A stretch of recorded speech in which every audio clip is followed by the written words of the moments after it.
그리고 장기적으로 보면 일본과의 관계가 지금 세계적으로 보면 다시 재편되는 과정이거든요.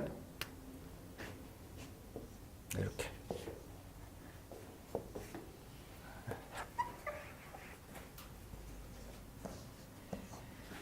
지금 전 세계 질서를 주도하는 사람 미국이잖아. 그죠? 그죠? 전 세계 질서를 주도하는 미국의 누구의 트럼프죠. 트럼프. 그죠? 근데 트럼프도 미국에서 엄청 까인다고 하잖아요. 그 왜 까이는 것 같아요? 미국 사회를 지금 주도하는 주류가 누구예요? 미국 사회를 주도하는 하여튼 돈 있는 사람들이 주도하잖아요. 그럼 미국은 유태인, 금융자본, 주 계열들이 이제 뭐 영국계, 앵글로색슨계죠. 영국. 뭐 이런 계열들이 미국의 주류예요. 근데 인구 구성으로 보면 얘네들이 차지하는 비율은 한 30% 정도밖에 안 돼요. 30% 정도밖에.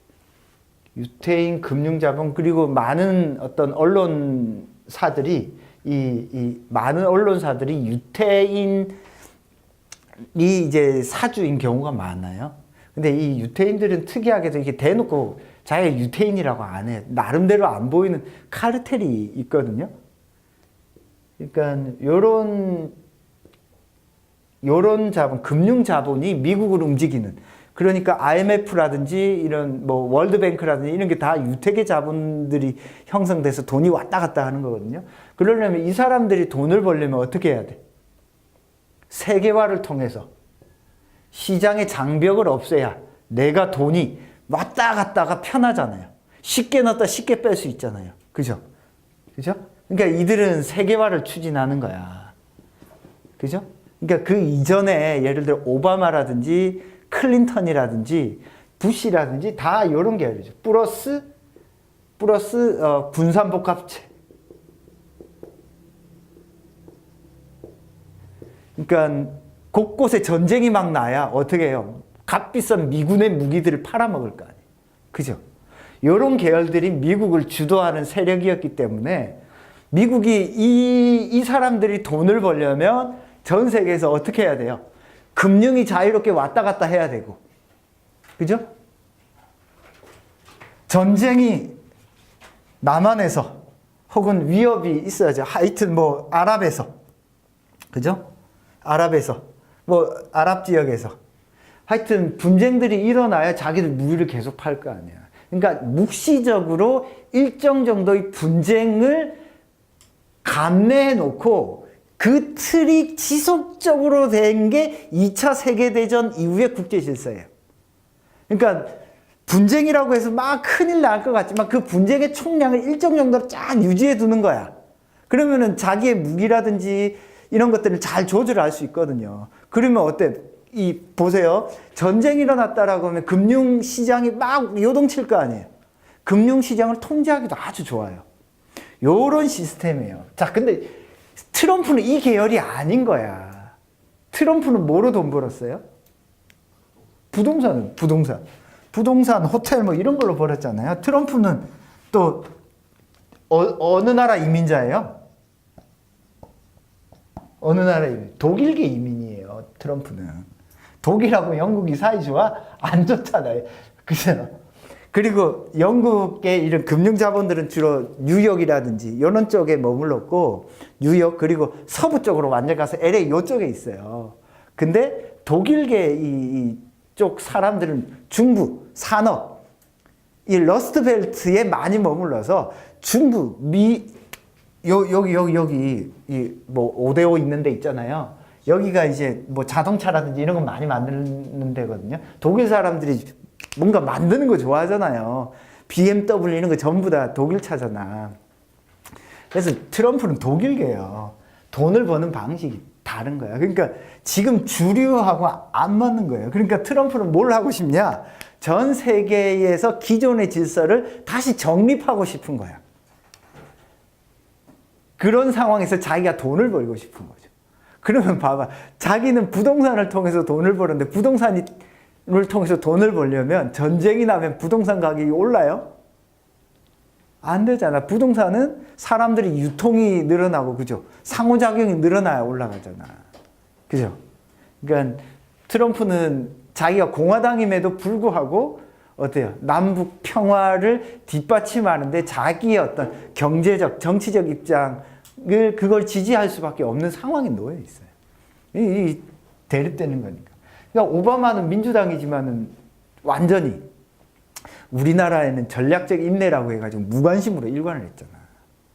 그런 상황에서 지금 우리는 뭘 봐야 되냐면, 그런 상황에서 지금 일본과 지금 우리나라의 관계를 봐야 돼. 그러니까 그 이전까지는 전부 이렇게 민주당 정부든 공화당 정부든 어떻게 했을 것 같아? 일본은. 일본과의 긴밀도가 아주 높았어.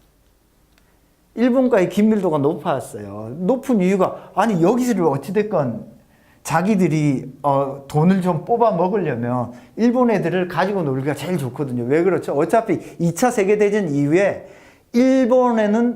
일본도 마찬가지로 우리나라로 미군정을 거쳐요.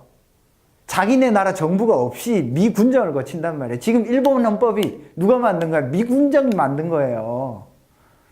그러니까 이 아베가 이걸 뜯어 고쳐서 전쟁 가능한 나라로 바꾸고 싶은 거 아니야. 그래서 일본도 그렇고 미국도 그렇고 서로가 서로 지금 이 남한과 북한의 어떤 이 갈등 상황이 서로에게 이익인 거야. 그러니까 잘 붙어 먹었단 말이야. 그러니까 일본의 외교 정책은 간단해요. 무조건 미국만 통하면 돼. 그러니까 일본이 전 동남아 국가에서 온갖 왕따를 당하더라도 미국하고는 엄청 친하게 돼. 그게 자기 이익에 어마어마하게 큰 도움이 되니까.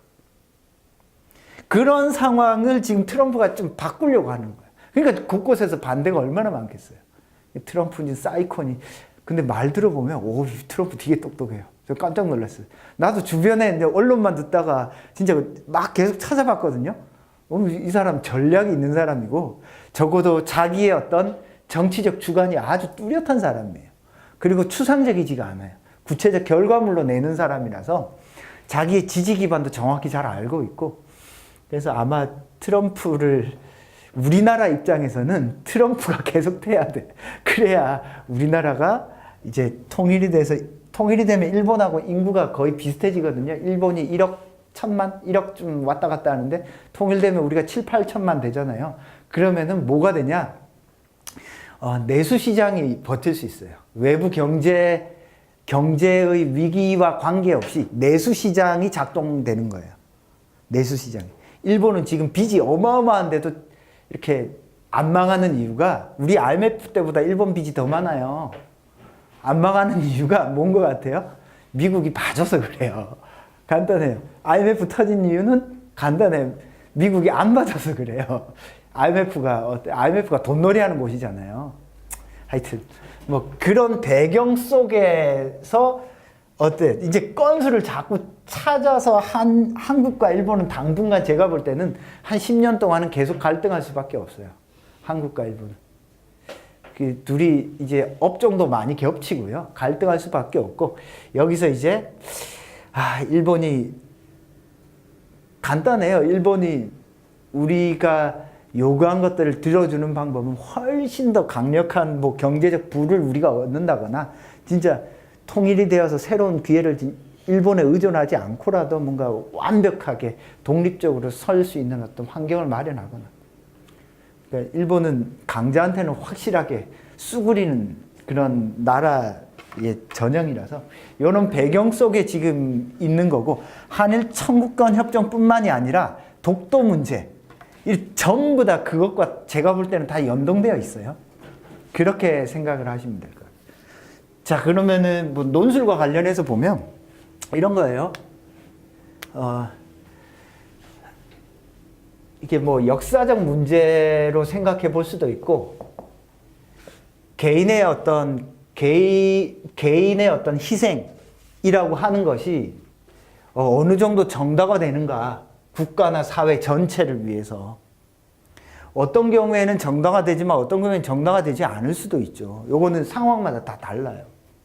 그래서 이 한일 청구권 협정과 관련된 문제는 논술로 만약에 비슷하게 논술 문제로 나온다면, 요 대목을 딱 갖다 놓고 개인의 희생이 어디까지 정당화될 수 있는가, 이런 거 충분히 물어볼 수 있어요. 역사적 사건에 대한 어떤 책임을 어디까지 물을 수 있는가, 충분히 물을 수 있죠. 그죠? 그런 문제들이 실제로도 나온 적도 있고. 그래서 그렇게 여러분들 시사적인 문제, 뉴스를 볼 때는, 반드시 그 주변 백그라운드를 조금 살펴보셔야 돼요. 특히 이런 뉴스를 딱 볼 때, 우리나라가 무조건 잘했어, 이렇게 보면은 이건 논술 공부하는 태도가 아니에요. 일본의 입장은 뭔가? 일본은 자기 이익을 극대화시키기 위해서는 어떻게 해요? 이거 지금 밀리면 안 돼, 내가 볼 땐. 내가 일본 아베라도 밀리면 안 돼. 근데 이제 개별 국가의 이익의 측면에서 우리는 어떤 사안을 접근할 수도 있지만, 근데 어떤 사안을 행동하고 선택할 때 제일 중요한 게 뭐예요? 이게 보편적인 어떤 가치에 부합하는 건지 아닌지를 따져야지. 그죠? 내가 손해를 보더라도 보편적 가치면 지켜야 되는 거야. 그런 측면에서 보면 일본은 독일에 비해서 자기들이 저지른 전쟁 범죄에 대해서 정말 책임을 안 져요. 그런 점에서 진짜 싸가지는 없죠. 그죠? 그런 부분을 우리는 생각해 보셔야 됩니다. 그래서 한일 청구권 협정이라든지 이런 것들은 좀 알아두세요. 이건 여러분들 논술 공부하는데 제일 좋은 방법 중에 하나는 우리나라 근현대사, 해방 이후 근현대사 공부를 반드시 하세요. 그러면은 우리나라가 어떻게 해서 진짜 이런 쓰레기 같은 인간들이 집권을 했음에도 이만큼 버텨온 감동을 받을 수 있을 겁니다. 그러니까 반드시 근현대사를 공부를 해보세요. 그러면은 생각이 많아지고 내가 어떻게 살아야 될까? 내가 지금 누리는 자유가 거의 한 20, 30년밖에 안 됐구나를 느낄 겁니다. 근현대사를 반드시 조금 90년대까지만 하더라도 막 잡혀가고 이런 애들 천지였어요. 90년대 한 중반까지만 하더라도. 근데 이제 거의 90년대 중반이 뭐가 있어요? 90년대 중반에 무슨 일이 벌어져요? 90년대 중반에 동구권이 몰락하고 공산주의가 다 해체되거든요.